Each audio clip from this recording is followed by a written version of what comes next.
안녕하세요. 비블리아의 이익상입니다. 이익상에게 성경을 배우는 김영석입니다. 베타로 투입된 이지은입니다.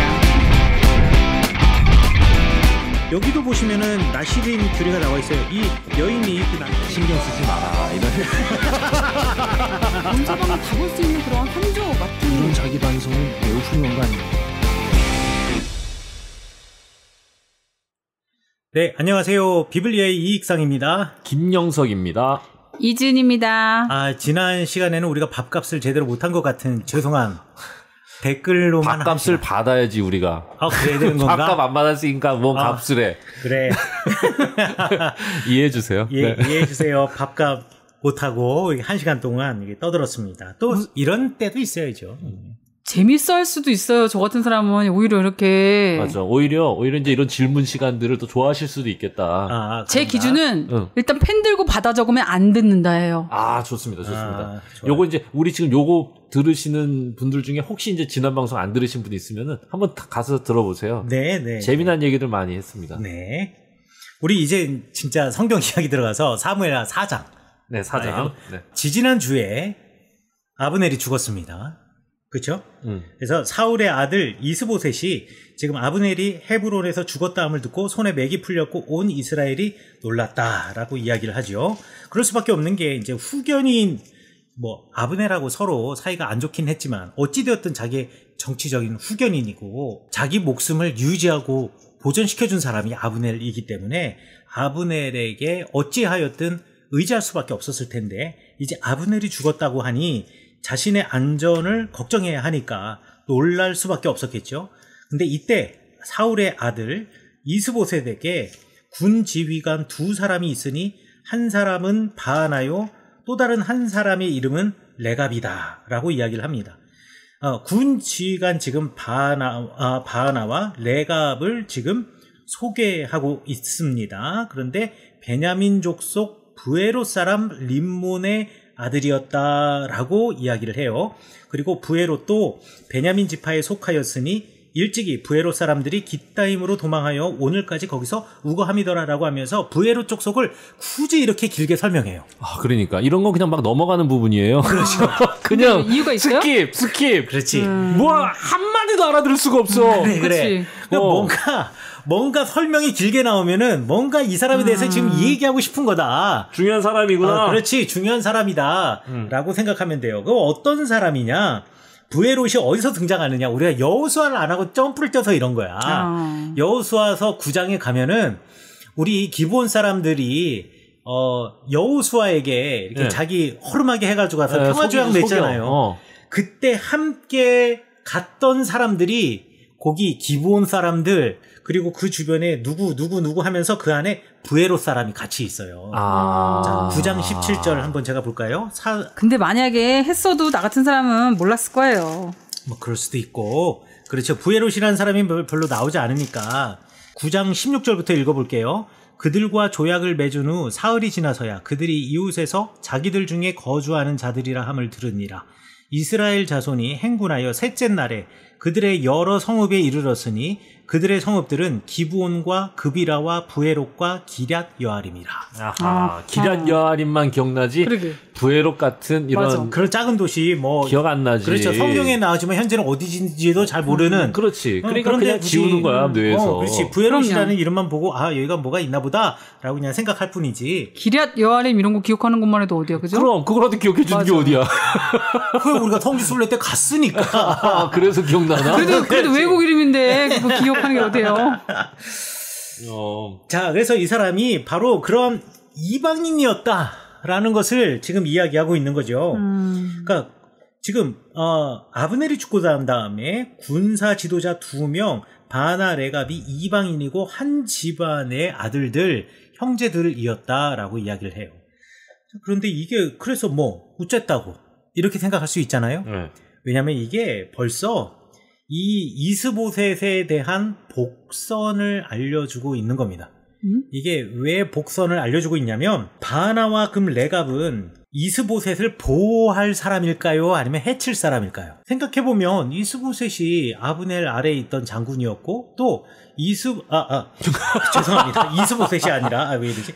바나와 레갑이 아브넬 아래에 있던 장군이었고 네. 바나와 레갑도 이스보셋에게 충성을 맹세한 사람이었을 텐데 그 이전에 아브넬이 사실 이스보셋에 대해서 반기를 들었을 때 이 바나와 레갑이 함께 아브넬에게 동조하였다는 얘기는 안 나오거든요. 네. 그러면 지금 아브넬이 죽은 상태에서 바나와 레갑은 이스보셋을 보호하고 싶을까요? 아니면은 이스보셋을 쳐내고 자기가 무언가를 하고 싶을까요? 이거 우리는 알 수가 없을 것 같죠. 보호하지는 않을 것 같아요. 왜? 딴 힘 있는 데로 붙을 것 같아요. 오케이. 그렇게 생각할 수도 있고, 그리고 만약에 그렇다고 그런다면 왜 그래야만 했는가라는 것을 설명해 주는 거예요. 그게 바로 이 사람들이 이 부에롯 사람이라는 설명이에요. 이거 사무엘하 21장에 가보면은 이 부에롯 사람들과 함께 여호수아에게 투항했던 기브온 사람들이 다윗을 찾아오는 이야기가 나와요. 그때 당시에 다윗 때에 3년간의 가뭄이 있었어요. 가뭄이 있었는데 이 가뭄이 왜 그러냐 알고 보니 사울이 기브온 사람들을 무참하게 학살했던 것을 하나님이 기억하시고 가뭄을 주셨다라고 했어요. 그러면 그때 기브온 사람들이 학살당했다라고 했는데 사실 죽은 사람들은 기브온 사람뿐만 아니라 이 이스라엘 그리고 베냐민 아까 북왕국에 있었던 이스라엘 족속에 속하지 아니하였던 기브온뿐만 아니라 이 기럇 여아릿 사람, 부에롯 사람 이런 사람들 모두가 함께 학살을 당한 거예요. 왜 언제? 성경에 안 나와. 사무엘하 21장에만 나와. 가뭄 때? 갑자기 나오니까 그러니까 읽어본 역사가 없는 얘기를 지금 막 하니까 그렇지. 사무엘 21장에 뭔 소리야 이게 이런 그 이전에 사울이 학살했다는 얘기는 때? 이전에는 없었는데 21장에서 그런 적이 있었다라고 이야기를 해줘요. 성경 앞쪽에는 기록이 안 돼 있어요. 기록이 되려면 사무엘 상에 나왔어야 되는데 그렇지. 그런 게 안 나와 있어요. 근데 사무엘 하에 보면 다윗 시대의 3년간의 기근의 원인으로 하나님이 지목한 게 기브온 사람들의 학살이었어. 사울이 동족을 학살했던 사건. 동족이라기보다는 그들에게 투항하여서 그들 가운데 들어온 이방인을 학살한 사건. 이방인들을 학살한 사건이지. 이방인이지. 그렇지. 그러니까 그 학살된 사람들 중에 바로 이 부에롯 사람들이 있었던 거예요. 그런데 이 부에롯 사람들이 어떤 연유에서인지 모르겠지만 어찌되었든 이 사람들도 이스라엘 중에 하나에 속해 있었던 사람이었기 때문에 군대에서 높은 보직까지 올라간 거야. 그런데 이제 요 아브넬이 죽고 난 다음에 최고 보직에 누가 올랐느냐? 부에롯 사람의 그것도 형제들이 올라와 있단 말이에요. 위험해. 그렇지. 바나하고 레갑이. 너무 위험해. 위험할 수밖에 없지. 왜? 이 사람은 그동안 자신의 마음을 숨기고 절치부심하면서 이 순간만을 기다렸어. 그렇지. 왕의 옆에 갈 수 있으면 그렇지. 나는 내 단도를 꺼내리라. 그렇지. 왕 옆으로 10步만 가면은 내가 그냥 찌를 수 있다. 거기까지 가야 돼. 거기까지 가려면 끝까지 가야 돼. 그렇지.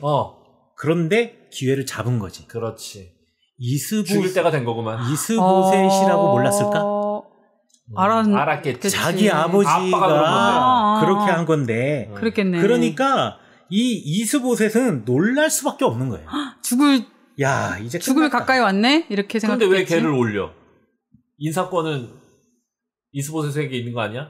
물론 이스보셋에게 인사권은 있지만 군대 장관을 그것도 최고 아브넬 밑에서 가장 뛰어나서 내 밑에 있던 삼총사 중에 둘을 갑자기 날려? 그거 있을 수가 없는 일이죠. 그러니까 우리나라는 그러기도 하더만. 진짜 왜 이래? 왜요? 뭐 알아들으셨나봐요. 저 눈빛이. 그래 갑자기 뭐 사실도 바꾸고 막 그러지. 뭐만에 막 올라와 있고 막 아니다 그러고 있던 것도 없다 그러고. 참. 뉴스를 안 봐서 잘 몰라요. 그래요. 예. 그래서 부에렛 사람 이 림몬의 아들인 레갑과 바나가 이제 이스보셋을 찾아가요. 찾아가는데 그의 집 앞에서 아무도 이 둘이 이스보셋이 잠자고 있는 그 집으로 그리고 그 방으로 들어가는 막을 사람이 없잖아. 그렇지. 제일 힘센 사람들이 가겠다는데 뭐 그렇지. 어떡할 거야. 그리고 제일 측근이라고 사람들은 생각하니까. 그렇지. 그때 밀을 가지러 온 채 하고서 집 가운데 들어가서 그의 배를 찌르고 도망하였다. 자, 그러면서 6절은 배를 찌르고 도망하였다라고 하면서 7절에서는 더 구체적으로 설명해요. 그들이 집에 들어갔을 때 이스보셋이 침실에서 침상에서 누워 있었는데 그를 쳐 죽이고 목을 베어서 그 머리를 가지고 밤새도록 아라바 길로, 그러니까 남쪽으로 내려가서 헤브론까지 달려갔다. 그리고서 다윗 왕에게 이스보셋의 머리를 주면서 왕의 생명을 해하려고 하였던 원수 사울의 아들 이스보셋의 머리가 여기 있습니다 하면서 이 다윗에게 그 머리를 바쳤다라고 이야기를 하고 있는 거예요. 근데 여기 보면 굳이 사울의 아들이라고 이야기를 해. 왜냐면 두 형제 바하나와 레갑은 다윗이 무엇을 원하는지 알고 있기 때문에. 그래서 네가 원하는 것을 알고 있다. 그리고 그것을 우리가 해냈다. 그러니까 이제 북왕국의 실질적인 통치권을 우리에게 좀 물려다오 라는 것을 호소하기 위해서 남쪽으로 내려갔다라고 이야기하는 것이요. 자, 그런데 다윗은 이 사람들보다 훨씬 더 머리가 좋은 사람이야. 훨씬 더 머리가 좋아서 이 사람들이 왔을 때 이것을 갖다가 환영할 수가 없지. 환영을 하면 안 되지. 그렇지. 환영하는 순간 내가 아브넬에게 했던 행동, 내가 사울에게 했던 행동, 내가 요나단과 그 집안에 했던 모든 것들이 다 물거품이 돼. 내가 왕이 되려고 그렇지. 다 내가 설계친 거다. 이걸 이미 이 당시 사람들은 다 그거를 생각하고 의심하고 있어. 그렇지. 맞아. 그거 의심 안 받으려고 얼마나 지난주에 그렇지요. 아브넬 그 장사 잘 지내주고 그랬어. 그렇지. 게다가 이제 이스보셋 머리까지 쳐가지고 지금 다윗에게 왔는데 그 사람들은 다 알고 다윗이 뭘 좋아할지 알고 다 갖고 와. 그렇지. 그러니까 다윗이 자꾸 힘들어 지금. 그럼. 다윗 난 가만히 있는데 아브넬이 막 죽고 이스보셋 못 갖고 오고 막. 아니 이상하긴 하다. 그걸 알고 냄새가 보니까 너무 전혀 난다. 다르다. 예전에는 그렇게 전혀 그렇게 안 보였던 성경이 어떻게 이렇게 보여? 나중에는 드러나겠지만 사실 다윗은 이 상황을 너무 즐기고 있어. 그렇지 너무 냄새가 나잖아. 냄새가 날 뿐 아니라 가만히 있는데 다 죽어와. 그래. 정적들이 다 죽어. 나중에 우리 이제 한참 나중에 되겠지만 무비보셋을 대할 때 보면은 다윗이 요나단의 아들이라고 해서 무비보셋을 요나단 때문에 살려주기는 했지만 아끼질 않지. 아끼지도 않고 무비보셋을 정치적인 적이라고 생각하고 항상 감시하고 나중에 그 사람의 것을 다 박탈해버려. 그리고 그 종한테 다 저어버리거든요. 그 무비보셋이 다리 아픈 사람 아니에요? 맞아요. 다리 저는 자. 그래 내가 그 이상하다 생각했어. 이 다윗이 다리 아픈 사람을 대하는 태도가 영 이상하더라고. 근데 단지 다리 아픈 애가 아니고 요나단의 아들이요. 요나단의 아들이야. 아니 그러니까요. 요나단의 아들인 것도 중요하지만 다리가 저러글고 아팠기 때문에 더 잘해줬던 거야. 왜 나에게 잠재적으로 해를 못 끼치는 사람이니까. 정치적으로. 그렇지. 아니 근데 그런 사람임에도 불구하고 나중에 대하는 태도가 너무 이상하더라고요. 그럼에도 불구하고 다 이제 정치적으로 써먹고는 이상하더라고요. 던지는 거지. 그렇죠. 근데 이렇게 읽고 보니까 너무 짜증이 나네요. 굉장한 인물이죠. 굉장한 인물. 굉장한 인물이지. 정말 모르고 봤는데도 짜증이 나는데. 쉴드를 쳐주는 겁니까 성경이? 왜냐면 쉴드를 왜 성경이 쳐주냐고. 그러니까 이게 냄새가 너무 나. 그러니까 이제 계속 성경은 다윗은 왕이 될 생각이 없었고 그 전 왕이었던 사울을 죽일 생각이 없었다는 거를 너무 우리나라 언론들처럼 계속 포장을 해주는 느낌이야. 그렇죠. 두 가지의 이제 요 평가가 있어요. 네. 하나는 이 사사기를 기록한 역사가가 그래도 다윗 왕국의 회복을 꿈꾸기 때문에 다윗과 다윗 왕국에 대한 쉴드를 쳤다라고 말하는 사람이 있고 또 하나는 이게 쉴드처럼 보이지만 쉴드가 아니다라는 것이 사실이다. 요것을 통하여서 다윗의 이런 표현을 쓰면 좀 그렇지만은 정치적인 야욕이나 야비함을 보여주고 있는 것일 수도 있다. 역설적으로. 이러한 행동을 하는 것으로 통하여서.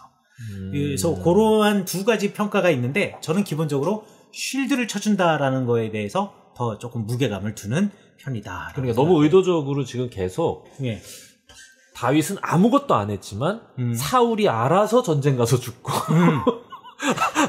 알아서 칼 찌르고 알아서 아브넬 죽고 알아서 이스보셋이 죽어오는 상황이야 지금. 아니 난 저는 지난번에 가만히 있어. 얘는 그냥 가만히 있어. 그러니까 다양한 주석을 읽는 게 중요한 게 왜냐면 이 모든 사건을 정치적인 음모로 또 풀어놓은 사람들도 있어요. 주석 중에. 아니 근데 지난번에 김영석 목사님이 그 얘기 하셨잖아요.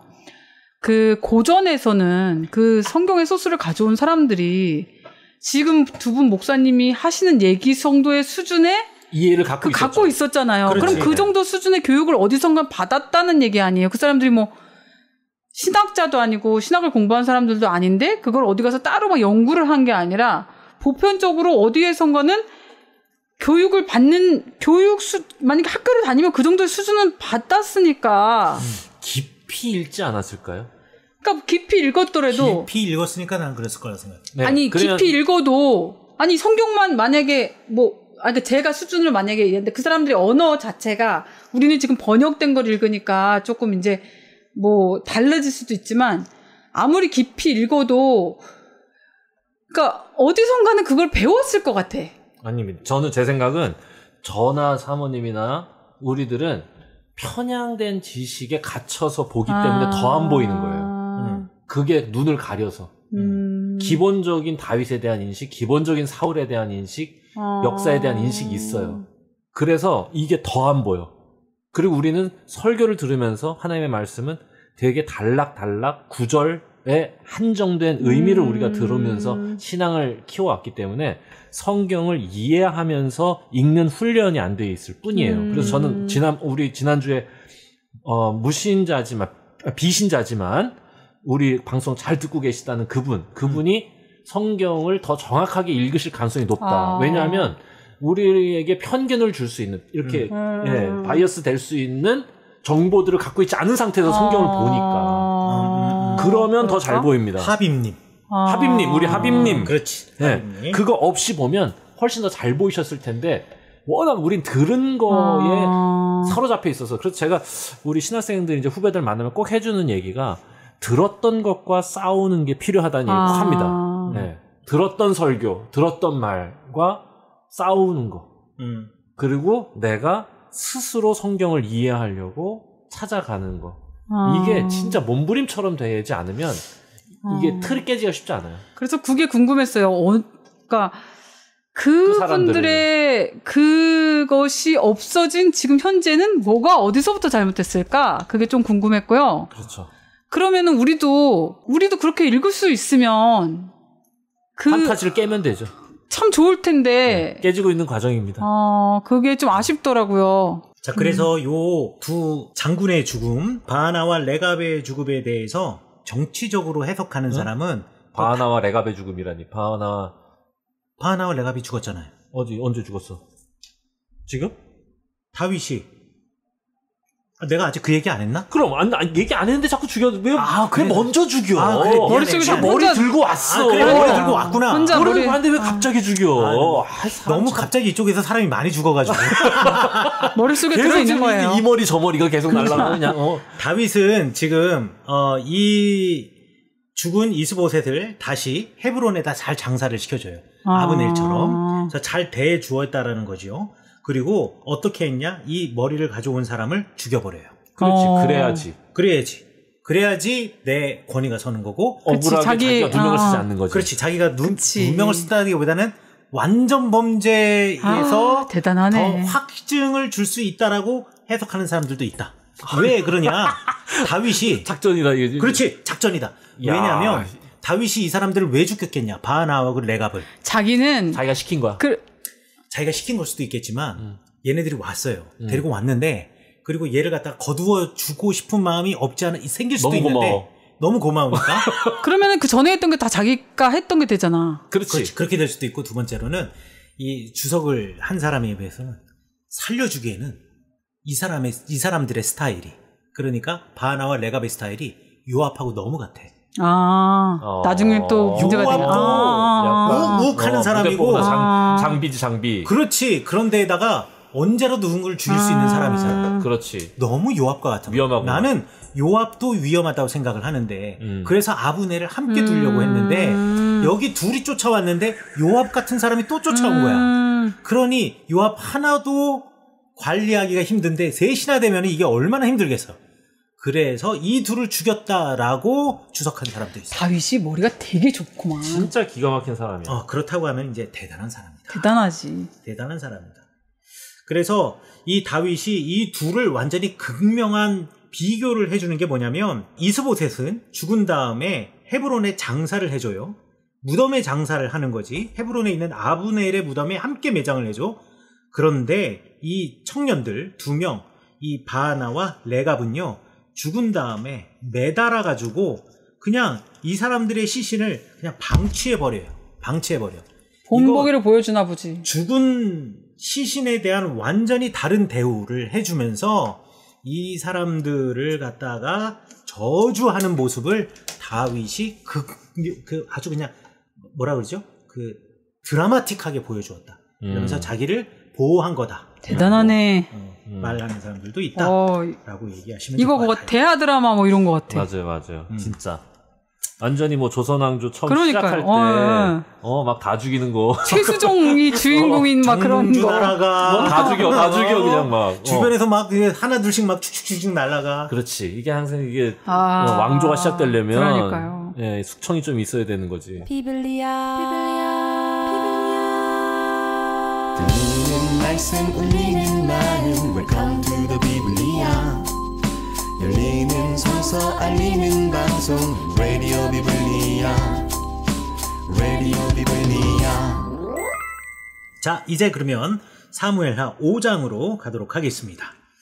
근데 진짜 이렇게 들으니까 재밌다. 그러니까. 이거 나 혼자 읽으면은 진짜 재미없어. 이거 뭘 어떻게 알아? 그냥 뭐 부에로서 성경 통독을 몇 번 해도 이거 이런 내용인지 모르죠. 절대로 모르죠. 절대로 알 수가 없어. 당신이 이렇게 재밌는 사람이기도 하네. 너무 좋지. 너무 좋아요. 그러니까요. 그래. 그러니까 재밌게 들어주니까. 저희 남편은요. 그렇지. 이 외에는 재미가 없는 사람이에요. 그렇지. 그래요. 자, 여기 사무엘하 5장은요. 사실 여기서부터는 역대기하고 서로 패러를 해서 볼 수 있어요. 비교해서 볼 수가 있는데 일단 곧장 비교해서 보면 재미가 없으니까 일단 성경 본문 내용 먼저 보고 그 다음에 역대기와 비교해서 보도록 하겠습니다. 이 사단인데요. 여기서부터가 이제 역대기의 관심이군요. 네, 이때부터는 이제 역대기가 보는 관점하고 사무엘을 기록한 신명기 사가가 보는 관점하고 좀 다르기 시작해. 내용은 그렇게 다르지 않은데 평가가 달라요. 어떤 거는 내용도 다른 것도 있고. 똑같은 내용이에요, 이게? 두 개가? 똑같은 내용이에요. 그러니까 뭐 이 다윗이 왕이 어떻게 되었는지 얼마나 이런 이 정치적인 이런 작전과 이런 것들이 있었는지에 대해서는 이제 이 역대기는 전혀 다루지 않고 있다는 거. 작전들 그렇죠. 이런 것들 안 다루고 있고. 자, 5장에 보면 이 역대기가 이거를 뭐 예가 나왔을까 말하지만 이거를 안 다루는 이유가 있어요. 왜냐하면 역대기는 다윗 솔로몬 만세잖아. 그렇지. 성전과 관련돼 있는 사람들이니까. 그러니까 굳이 이런 다윗 나쁜 얘기를 할 필요가 없는 건가? 그렇죠. 그리고 다윗이 왕이 돼도 사울이 죽은 다음에 다윗이 곧바로 왕이 돼. 역대기에서는. 중간에 이 7년의 과정이 없어. 이 모든 모략의 과정이 없이 그냥 사울이 죽은 소식이 끝나고 난 다음에 곧바로 온 이스라엘이 헤브론에 모여가지고 다윗을 왕으로 세워주는 이야기가 나와요. 곧바로. 그런데 열왕기는 모두각이라 그랬잖아. 다윗도 벗어날 수 없어. 다윗도 잘못한 건 잘못한 거야. 그러니까 다윗의 그 7년 반의 이런 모략의 과정을 그대로 보여주고 있는 거예요. 다 성경도 다 이렇게 보니까 또 그 이유가 있구나. 그럼요. 네. 자, 5장 여기 5장 재밌어요. 5장 1절하고 1절부터 3절까지가 사실 저는 제일 재밌는 부분이야. 이게 왜 재밌냐면 뭐 길게 얘기할 건 없지만 그래도 재밌는 게 이 첫 번째 이거는 그냥 행가를 읽는 거예요. 이건 사실 주석책에 안 나와 있는데 저 혼자서 상상한 거예요. 좋아. 이런 거 재밌게 해줘보세요. 그러면 이스라엘의 모든 지파가 헤브론에 이르러서 다윗에게 나와가지고 이르되 보소서 우리는 왕의 한 고륙이니이다. 우리 서로 우리 친족 아니냐? 우리 다 형제 아니냐라고 지파 사람들이 와서 이야기를 해요. 전에 곧 사울이 우리 왕이 되었을 때도 이스라엘을 거느려 출입하게 하신 분, 그러니까 전쟁 나간 사람은 왕이시었고, 그러니까 다윗 당신이었고, 여호와께서도 왕에게 말씀하시기를 내가 내 백성 이스라엘의 목자가 되며 내가 이스라엘의 주권자가 되리라 하셨나이다 라고 이야기를 해줘요. 다윗이 이 이야기를 듣고 행복했을까요? 행복하지 않았을까요? 행복하지. 그러나 행복하지 않았을 것이다 라고 난 생각을 해. 왜? 왜 그러냐면 와가지고 완전히 그냥 납작 엎드리는 건데. 그렇지. 자기 지금 사울도 죽어, 아들도 죽어, 다 끝났어. 장군들도 다 죽였어 지금. 그러니까 얘네들이 더 이상 자기네들은 무기가 없는 거야. 그렇지. 자기의 지금 전략 병기들이 다 죽은 거잖아. 그렇지. 아브넬 죽고 아브넬에 지금 두 청년 다 죽고. 그렇지. 그러니까 당연히 나와가지고 고개를 숙일 수밖에 없지. 그렇지.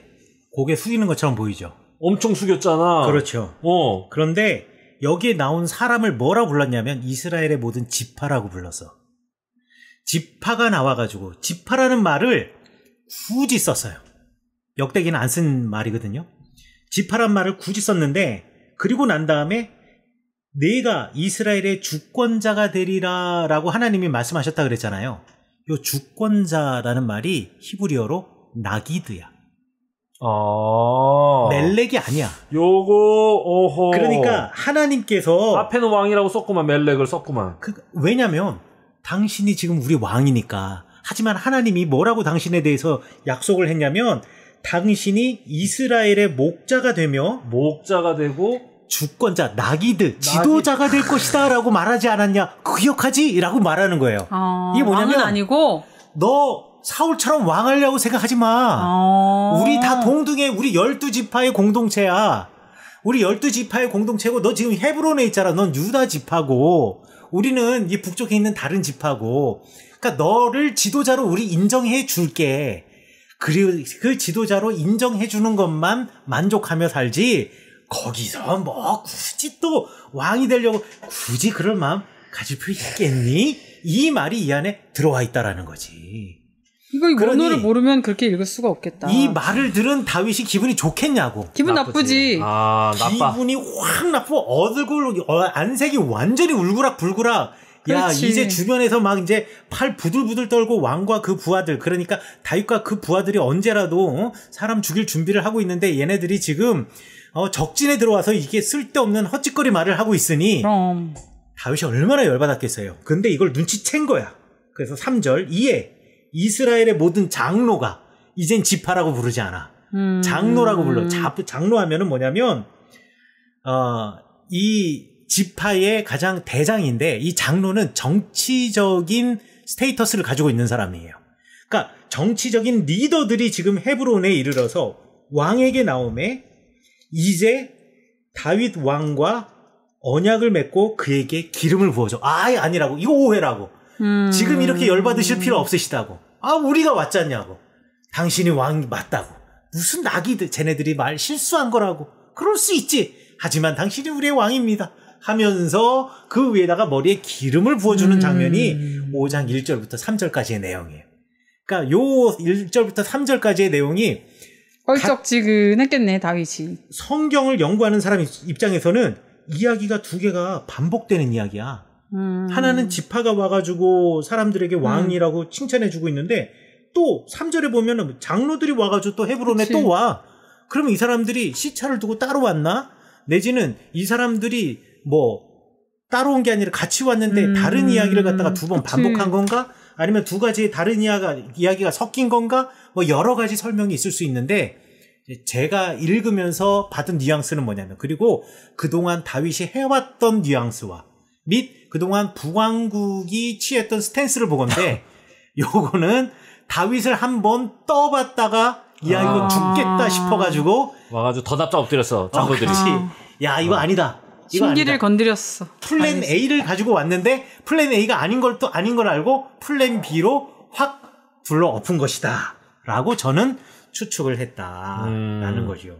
굳이 이런 말들은 조심해야 돼.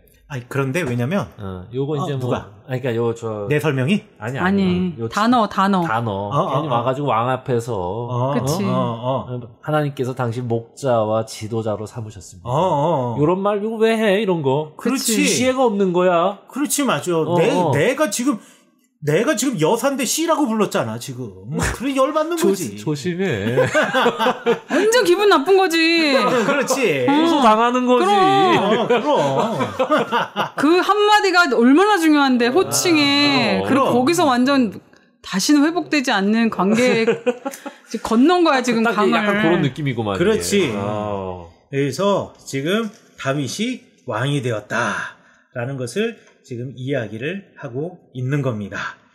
그래서 이것이 별것 아닌 것 같은 이야기지만 다윗을 한번 떠보는 북쪽 지파 사람들, 그리고 여기에 넘어가지 않는 북쪽 지파 사람들에 관한 이야기가 되겠고, 5장 4절부터는 이제 다윗이 이제 이스라엘 땅을 다스리는데 먼저 예.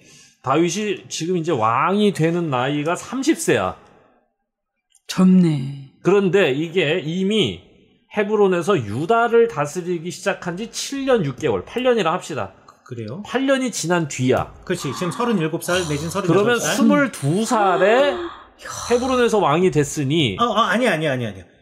요 30세에 헤브론에서 왕이 됐고, 지금 현재 다윗이 온 이스라엘의 왕이 된 것은 37세. 그렇구만. 난 그래서 너무 어린 나이에 이렇게 된 게 아닌가 이렇게 계산했더니, 그렇구만. 30세도 어리죠. 그렇죠. 30세. 30세에 왕이 올라서 40년 동안 다스렸다라고 하면서. 광야에서 몇 년 있었어, 우리 다윗이? 야, 그럼 또 내가 안 세봤네. 나중에 시간 되면 한번 세봐요. 그래, 또 한번 세볼게. 한번 나이, 이거 한번 쭉쭉 한번 올라가 봅시다, 이거. 그래, 한번 재밌네. 봅시다. 30살에 왕이 됐어. 되게 빠른 거지. 그러니까요. 그렇지. 40년 동안이나. 70살까지 왕이 됐으니까. 기가 막히다. 근데 이 40년이라는 숫자가 사실 완벽한 숫자이면서 정말 그 꽉 짜여진 숫자이지만 한편으로 여기서 40년은 너무 길어서 축복이 아닐 수도 있다라고 생각해야 돼요. 왕이 너무 오래 살잖아요. 왕자들이 싸워. 그래서 싸우잖아. 그렇지. 왜냐면 왕자들이 이미 왕이 될 나이에 아직도 아버지가 살아계셔. 그렇지. 아버지는 왕이 됐을 나이에 자기네들은 아직도 지금 왕자야. 그러니까. 서로 경쟁하고 있어. 그렇지. 지금. 그리고 누가 왕이 될지도 모르고. 그렇기 그렇지. 때문에 왕이 오래 사는 게 나지. 꼭 좋은 것은 아니다. 그래서 다윗도 아들이 무지하게 많았는데 솔로몬 10번째 아들이 왕이 되잖아. 그러니까 앞에서 첫 번째부터 9번째까지는 다 나가리야. 그렇구나. 늘 싸우고. 그 싸우는 이야기가 또 나중에 나오죠. 항상 그렇게 의외의 인물이 왕이 되는 거지. 그렇죠. 네, 인사 문제는 아무도 모르는 거예요. 항상 이제 제 3의 인물이 되는 거지, 항상. 그렇지. 무조건 왕이 찍는 사람이 되는 거야. 네, 그렇지. 씁쓸한 방송이 돼가고 있네, 지금. 행복하게 삽시다. 그럼요. 그리고 내가 진짜 중요한 이야기를 하나 빠뜨렸는데, 아까 장로들이 와가지고, 이제 머리에 기름을 붓고, 또 장로들이 와가지고, 이제 이 다윗을 왕으로 인정을 해주잖아요. 이제 요런 이야기를 사실 열왕기를 기록한 이 신명기 사가들은 이미 복선으로 다 깔고 있고, 다윗 왕조에 대해서 부정적으로 다 그리는 거라고 생각하면 돼. 왜냐면, 장로들이 와서 왕의 머리에 기름을 붓는다거나, 장로들이 와서 왕을 요구한다거나, 내지는 왕을 갖다가 어떻게 그 권위를 세워주는 이야기, 이런 이야기가 바로 전에 어디 나오냐면은 사무엘상 8장에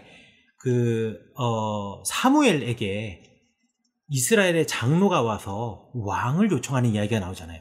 정치 리더인 장로가 왕을 요청하고, 정치 리더인 장로와 왕이 서로 뭐라 그러죠?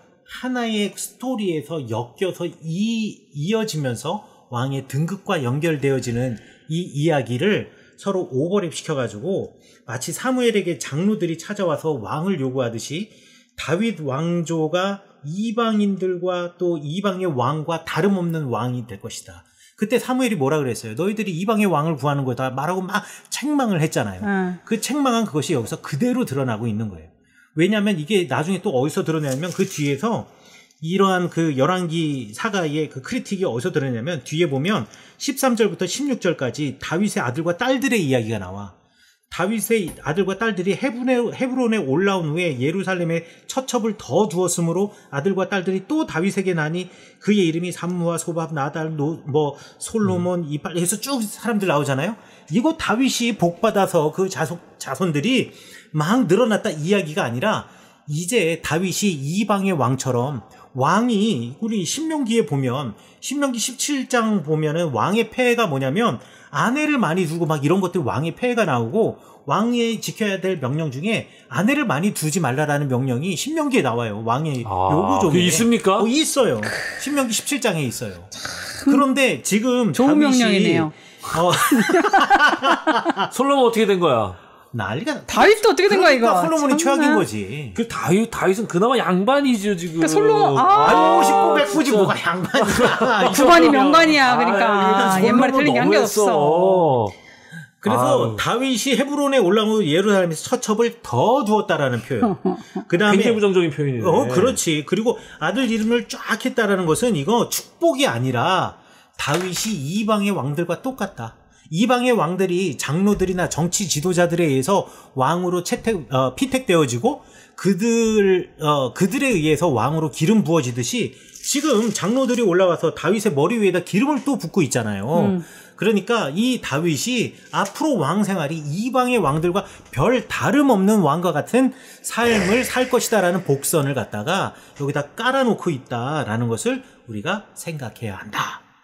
라고 여러분에게 말씀드리도록 하겠습니다. 그런 말이구만. 네네. 그러게. 처첩을 더 많이 뒀다. 딱 이렇게 하면 이제 그냥 아유 부인이 많았나 보네. 그러니까 이렇게만 생각했지. 자손이 번창하겠네. 뭐 이렇게. 남자네. 뭐 이런 이런 생각만 했지. 이게 신명기의 계명을 어기고 이방인과 다름없이 살기 시작했다는 이방의 왕과 다름없는 그런 표현이라고 하는 거를 몰랐어요. 그렇지. 이제 그걸 꼭 기억해 주셔야 되겠습니다. 처첩이 얼마나 됐어요, 우리 다윗이? 다윗이요? 네. 내가 처첩을 그때 세보진 않았죠? 아니요, 내가 세봤어요. 이름 나와 있는 건 세봤어. 숫자는 내가 까먹었어. 내가 그거 표로 그려놓은 게 있거든? 대충. 그럼 몇 명? 한 20명, 30명? 아니, 내가 이름만 해놓은 거는 8명이었고, 그 다음에 플러스 처첩들이었으니까, 이름이 등장한 사람이 8명인가? 9명인가? 후궁이 8이구만. 이제 미갈 플러스 후궁이 8 정도 되는 것 같았고, 정확히 이제 기억 안 나요. 그 다음에 처첩들. 그러니까 몇 명인지 잘 몰라. 참 많다. 많지? 그런데 그 역대기에 보면 분명 이름이 더 잘 나와 있는 부분이 뒤쪽에 있었던 것 같은데, 하여간에 일단은 그래요. 한번 봅시다. 제가 정리해가지고 제 표 다시 한번 찾아서. 아니, 굳이 뭐 그런 거. 남의 부인, 남의 처처까지 이렇게 뭐 이름을 정리해. 내가 정리되어 있어. 정리되어 있으니까, 나중에, 여러분들 그 자료, 한번 찾아보시면 되겠습니다. 그 홈페이지에 올라와 있어요. 네. 그래가지고 이 다윗이 33년 동안은 예루살렘에서 그리고 7년 6개월 동안은 헤브론에서 다스렸다라고 하면서 이제 다윗이 여부스의 성을 빼앗는 이야기가 나오죠. 여부스의 성이 바로 우리가 이제 흔히 말하는 예루살렘 성이다.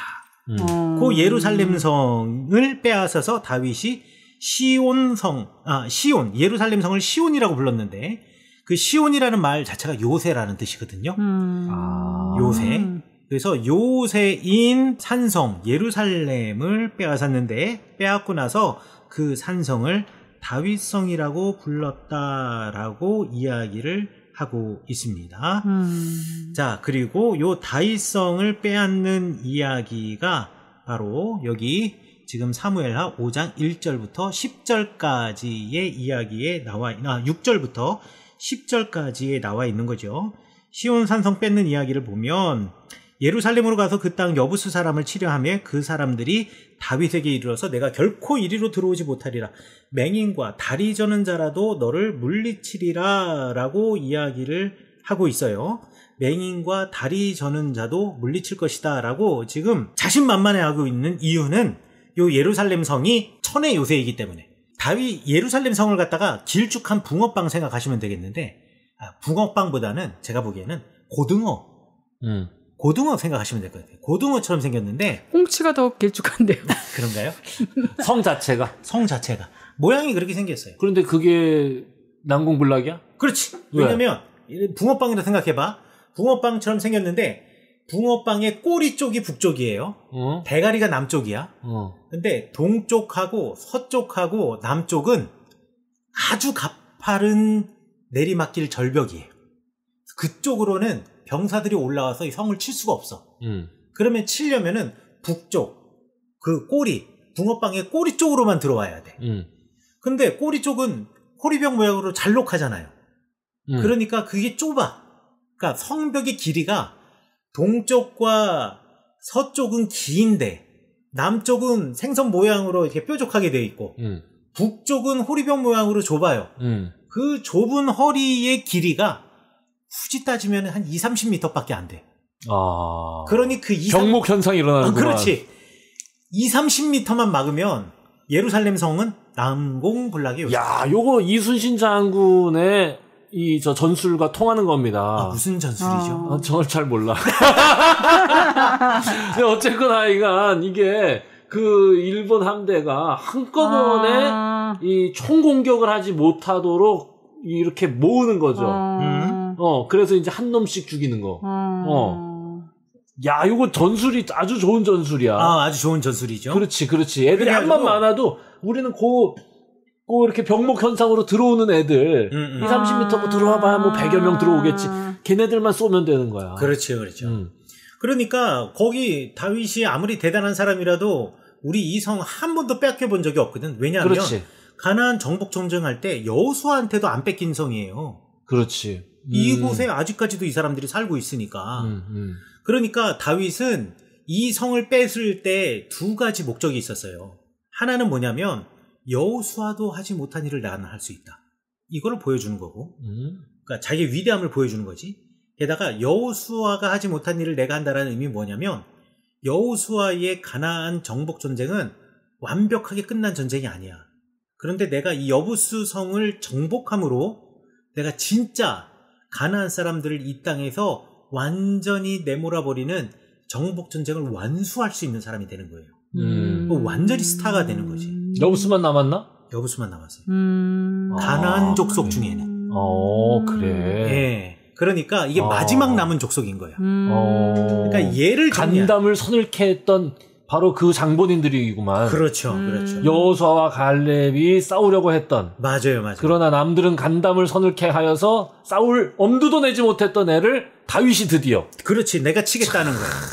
그 다음에 요거를 갖다가 만약에 정복을 못했으면 그러면 어떻게든 정복하려고 노력을 해야겠는데 중간에 예루살렘 성을 치려고 하는 어떤 노력도 없었잖아요. 그 이유는 왜 그러냐면 남쪽 왕국은 유다와 시므온 지파예요. 그리고 북쪽 왕국은 베냐민 이후에 모든 다 지파예요. 그런데 바로 이 베냐민 땅과 유다 땅의 사이에 샌드위치로 끼어 있는 성이 바로 예루살렘 성이야. 그러니까 일종의 예루살렘 성은 중립지대 같이 그러니까 완충지대. 북왕국과 남왕국의 완충지대. 그리고 베냐민과 유다의 완충지대의 역할을 했던 장소가 예루살렘이었단 말이야. 그런데 이 예루살렘, 이 완충지대, 거기에다가 심지어는 가나안 사람, 아직까지 남아있는 그 가나안 사람의 성을 정복하게 되면 난공불락의 요새도 점령할 수 있고 또한 상징적으로 남과 북의 중간의 완충지대인 가운데를 점령함으로 남과 북 모두의 영향을 미칠 수 있는 통치력을 행할 수 있는 상징적인 장소이다라고 생각했기 때문에 다윗이 남북 왕국의 통합 왕이 되고 난 다음에 제일 먼저 공격한 성이 예루살렘 성이다라고 생각하시면 될 것 같아요. 굉장히 의미 있는 전투구만요. 그렇죠. 여기 우리 가봤잖아. 가봤지. 그렇지. 그때 왜 이렇게 자세히 설명 안 해준 거야?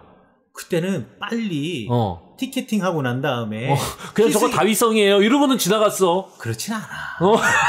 기억이 안 나. 그렇진 않아. 별로 크지 않았다는 느낌밖에 그쵸, 없어요. 그렇게 예루살렘성이 그렇게 크지 않았기 때문에 지금 뭐 별 볼품이 그렇죠. 없어. 그래. 설명을 했어도 그렇게 와닿지 않았을 거예요. 그래서 다윗성 이러면 좀 어마어마할 것 같잖아요. 화려하고 이래야 될 것 같은데 저게? 이런 느낌이야 그냥. 그래서 끝나버렸어 그냥. 그 마밀라 있는데 거기 말하는 거죠? 아닌데요. 아닌가요?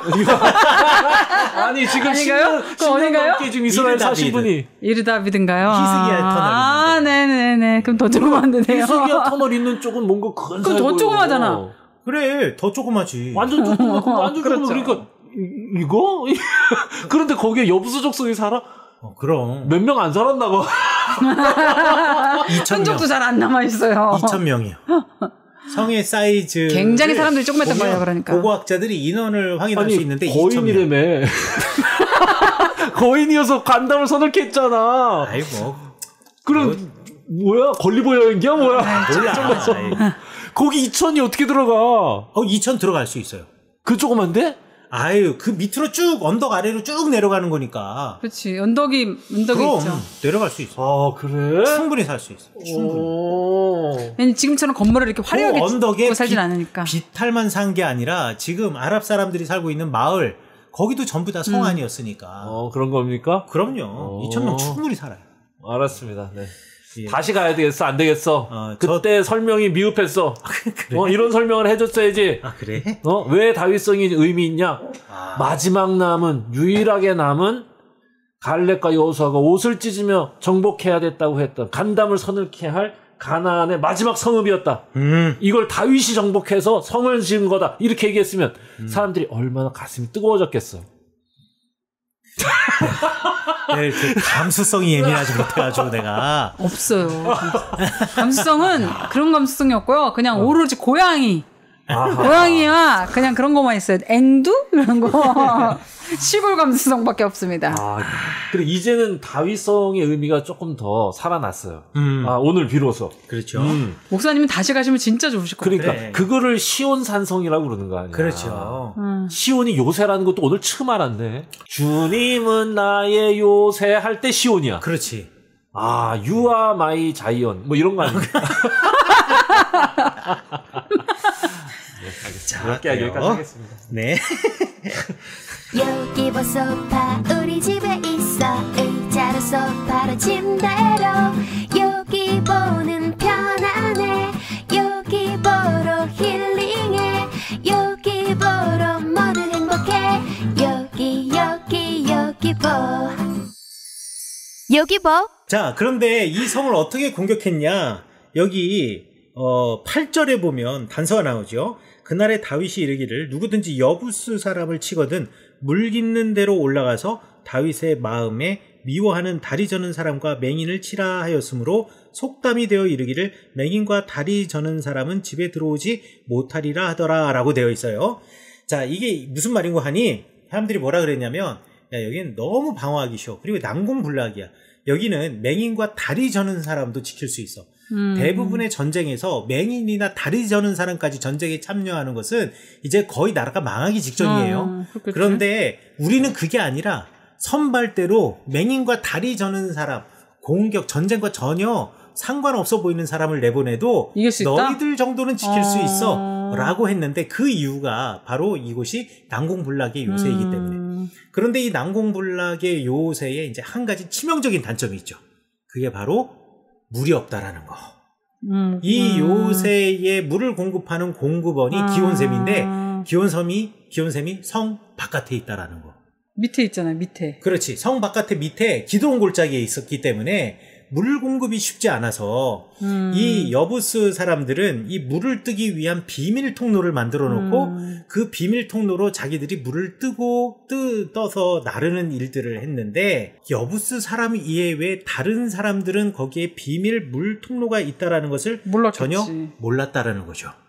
그런데 다윗은 그걸 알고 있었던 거야. 어떻게 알았지? 알 수 있는 단서는 이거는 뭐 간접적인 단서가 되겠는데 다윗이 사울을 피해서 도망 다닐 때 아둘람 광야로 내려갔을 때 억울한 사람들이 400명이 모여들었단 말이야. 그 사람 중에 한 사람이 알려줬으려나? 그렇지. 그 중에 하나가 여부수족일 수도 있다. 이 예루살렘에서 온 사람일 수도 있다. 그렇게 되면 다윗은 당연히 그 비밀 통로를 알게 됐을 것이고 그렇겠지. 그렇다면 그 비밀 통로를 통해서 다윗이 전쟁을 했을 수가 있었다라고 말할 수가 있는 거죠. 그래가지고 다윗이 이 물길을 통하여서 올라가서 전쟁에서 싸워 이겼다라고 말하고 있습니다. 야, 그 숨어 있던 것도 참 도움이 되네요. 그럼요. 사람을 가리면 안 돼. 그러니까 모든 사람을 알았어요. 나 안 가려요. 그래. 날 쳐다보면서 얘기해요. 알았어요. 자, 그 다음에 다윗성이라고 그 성을 이름을 하고 난 다음에 다윗이 점점 강성하여지니까 다윗의 정치적인 위상이 올라가겠죠? 그러니 다윗이 왕궁 건축을 시작합니다.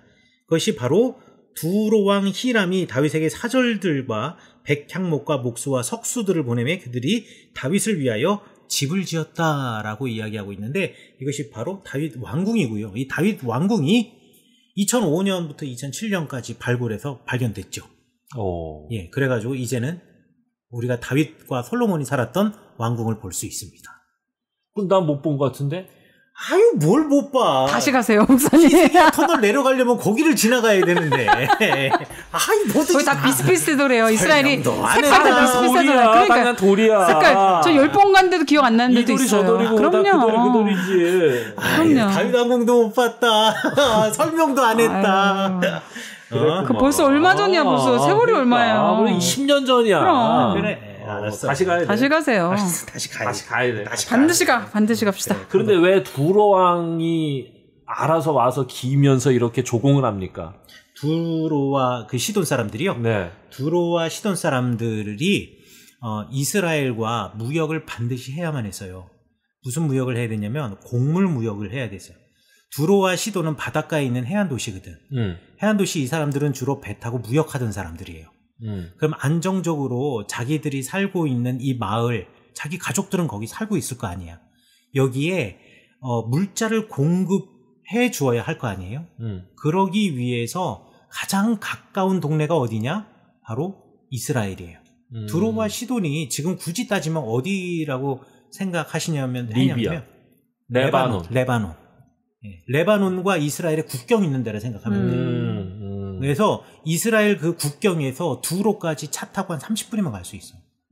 그러니까 두로와 시돈 사람의 입장에서는 가장 가까운 골란권인 데인가? 골란권 넘어서 해변 이쪽, 하이파 위쪽 악고 위에 골란은 이쪽 동쪽 하이파 악고 나하리아 그리고 그 위에가 두로와 시돈이에요. 그러니까 하이파 쪽에서 있으니까 그냥 그렇지. 그래, 먹는 거 그러면 거기 있는 사람들이 그럼 곡식을 가지고 어디로 내려오냐? 이스라엘 골짜기 바로 내려오면 돼.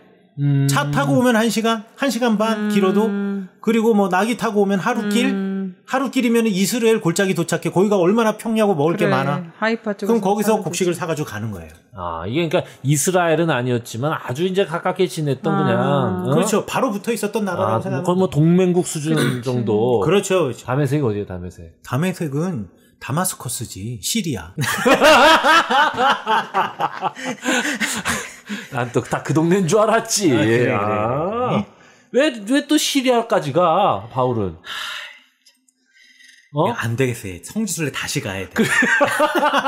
다시 가시면 되죠. 그럼 다시 가면 되지. 왜 그래? 다시 데려가. 아니 우리도 우리나라 살면서 곳곳을 못 가는데 남의 나라까지 못 그럼 속초랑 양양도 헷갈려 지금.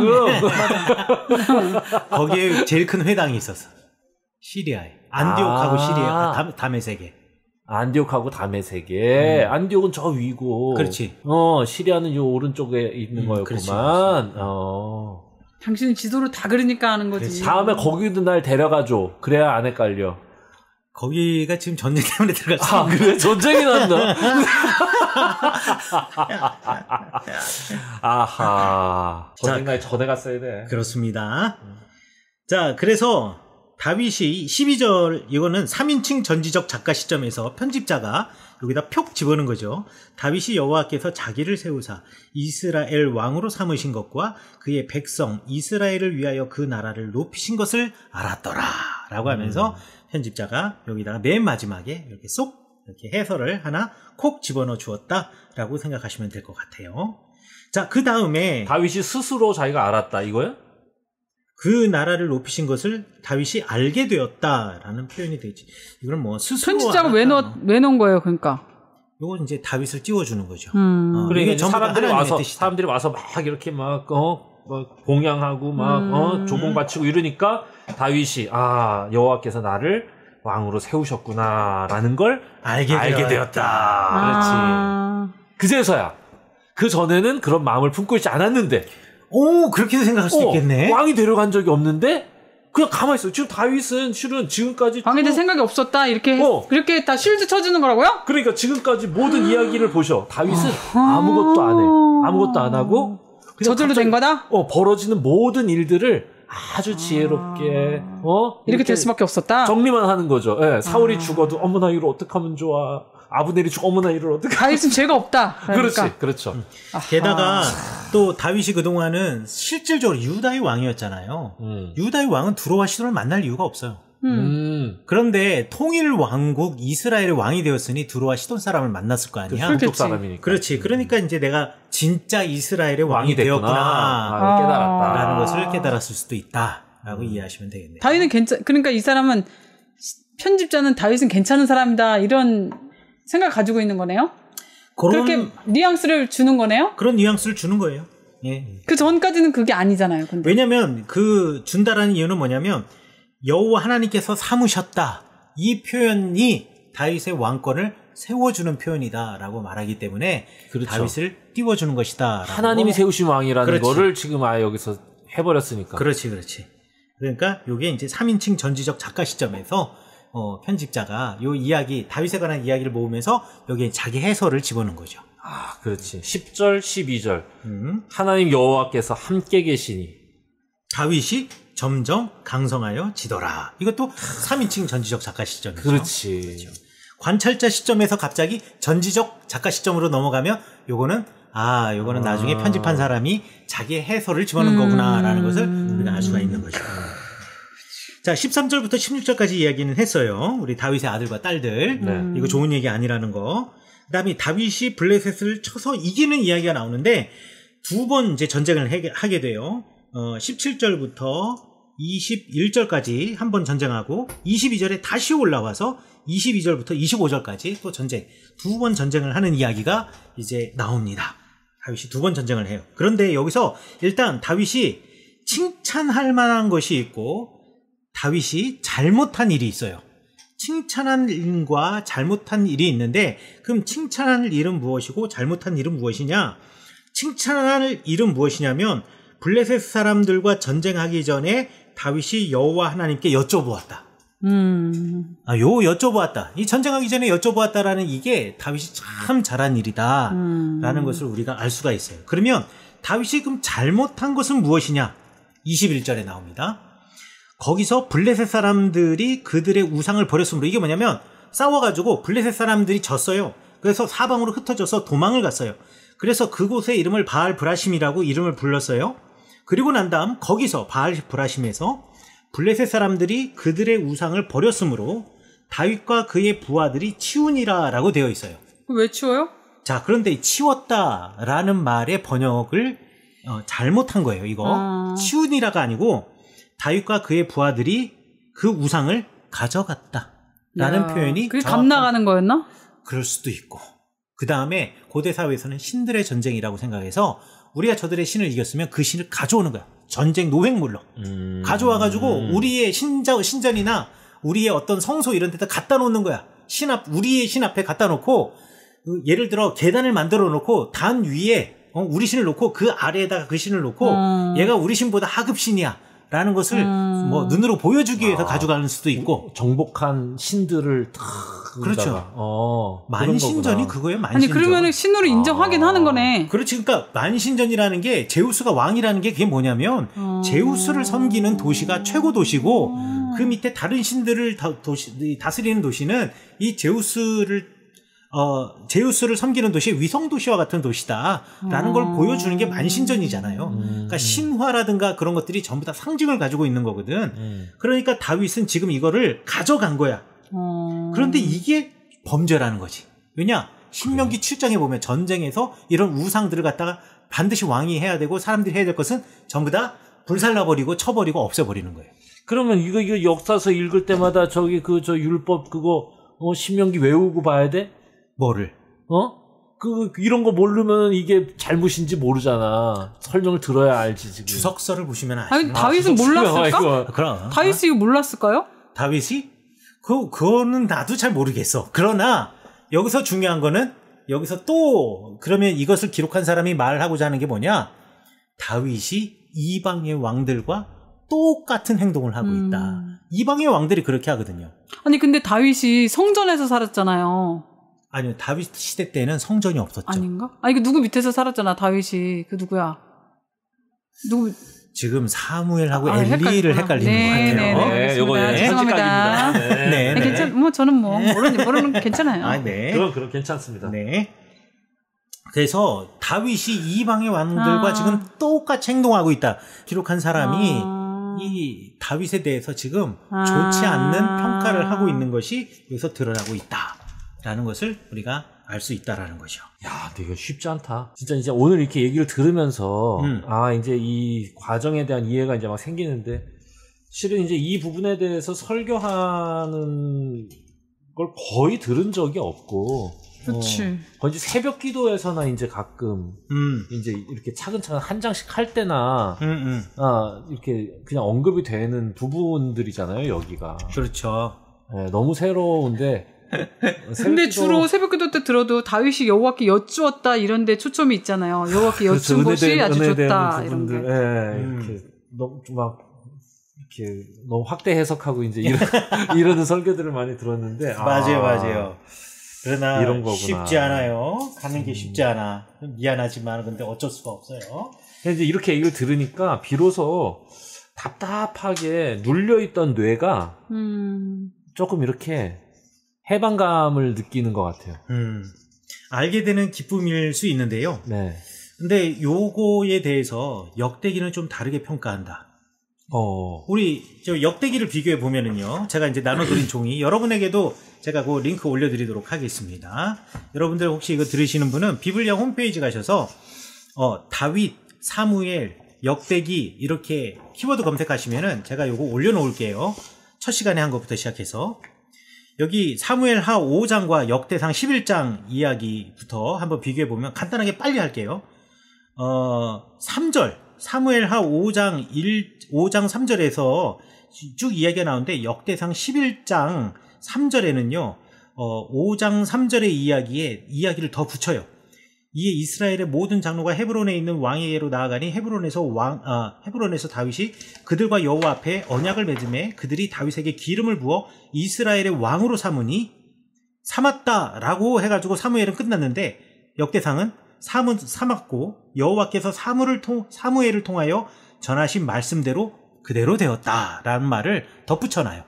그래서 역대기를 기록한 사람은 이 다윗이 왕이 된 거 이거 여호와 하나님께서 사무엘을 통하여서 말씀하신 그대로 그 선택하신 그 왕이 바로 다윗이야 라고 하면서 다윗의 왕권에 정당성을 주거나 내지는 사울이 선택한 왕이 바로 다윗이다 라는 것을 하나님이 선택한 왕이 다윗이다 라는 것을 다시 한번 확정지어 주어요. 사무엘하 5장 6절에는 왕과 그 부하들이 예루살렘에 가서 그 여부스 사람들을 치려하였다라고 했는데 역대상에 보면 다윗이 온 이스라엘과 더불어 예루살렘 곧 여부스에 이르러서 전쟁을 하였다라고 했어요.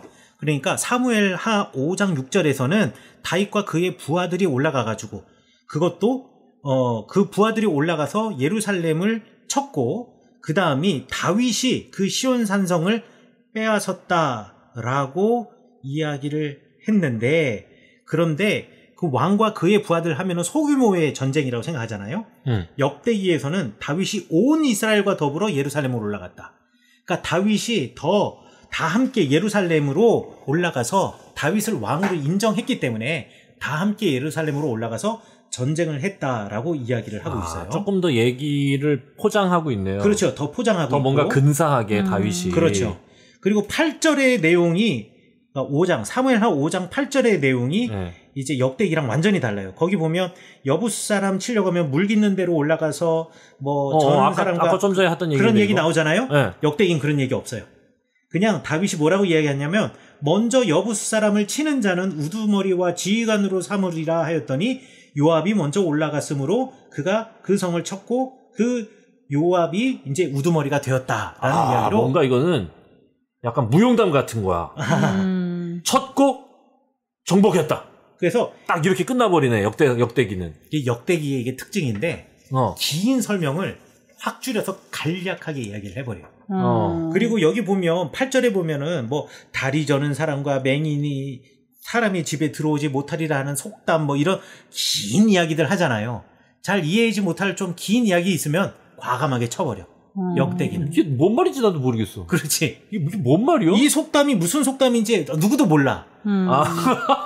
그래가지고 사람들은 생각하기를 이 속담 나중에 붙여진 거다. 성전에 이렇게 장애가 있는 사람 못 들어오게 되었는데 그 사람들이 왜 못 들어오게 되었느냐라는 것의 원인론적인 설명으로 이 이야기를 하려는 거다. 왜? 다윗이 성전을 짓는데 중요한 역할을 하였으니까. 뭐 이런 식으로 설명한 사람이 있는데 설명이 잘 깔끔하지 않아. 그것도 약간 불편한 게 그렇지. 다리 저는 사람 맹인을 미워한대잖아. 그러니까. 이것도 우리 정서랑 안 맞는 거야. 그렇지. 하고 싶지 않은 거야. 현대 정서랑 안 맞는 거지. 안 맞는 거야. 넘깁시다. 그래서 잘 이해가 안 되잖아요. 그럼 역대기는 쳐버려. 오케이. 깔끔하게. 그래가지고 역대기에서는 그 다윗성을 이게 공격해가지고 그걸 정복한 사람이 요압이고 열왕기에서는 다윗이다. 라는 것을 우리가 알 수가 있고요. 그 다음에 그 뒤에 이제 두로왕 히람의 이야기하면서 이제 그 뭐라 그러지? 사무엘 하 5장 13절에 보면 다윗이 헤브론에서 올라온 후에 예루살렘 집에서 처첩을 더 두었다 하면서 그 아들들의 이름을 말하잖아요. 그런데 역대상에 보면 역대상 14장 3절인데 헤브론에서 올라온 후에라는 말이 없어. 왜냐하면 역대기는 사울이 죽자마자 다윗이 왕이 됐거든. 그러니까 헤브론에서 올라왔다는 말을 할 필요가 없잖아. 그 과정이 다 생략돼 그렇지. 있으니까. 빼버렸어. 빼버리고 아들들의 이름이 둘이 더 많아. 엘벨렛하고 노가는 사무엘 하에 없는데 역대상에 나와 있어요. 자, 이름이 둘이 더 추가가 되어 있다. 굉장히 많은 아들이 있네요. 그렇죠. 자, 그 다음에 블레셋 사람들과의 전투에서 내용이 보면 21절에 보면 다윗과 그 부하들이 치우니라. 이게 사실 다윗과 그 부하들이 그 우상을 가져갔다라고 제가 말씀드렸죠. 거. 그렇지. 네. 근데 역대기에서는 뭐라고 했냐면 다윗이 명령하여 불에 사르니라. 안 가져갔어. 불에 살려서 신명기 7장에 나온 대로 다 했어. 그걸 지켰어. 이거 완전 반대 얘기를 하는 거야. 그렇지. 다윗이 굉장히 괜찮은 사람이잖아. 왜냐면 다윗이 제일 중요한 사람이고 제일 위대한 사람이니까. 사무엘 하는 율법을 어긴 놈. 그렇지. 이방의 왕과 똑같이 살았던 놈으로 얘기하고 있는데 그렇지. 갑자기 역대기는 율법을 잘 지키는 분. 그렇지. 훌륭한 분. 정확한 표현이야. 이렇게 되고 있는 거지. 그렇지.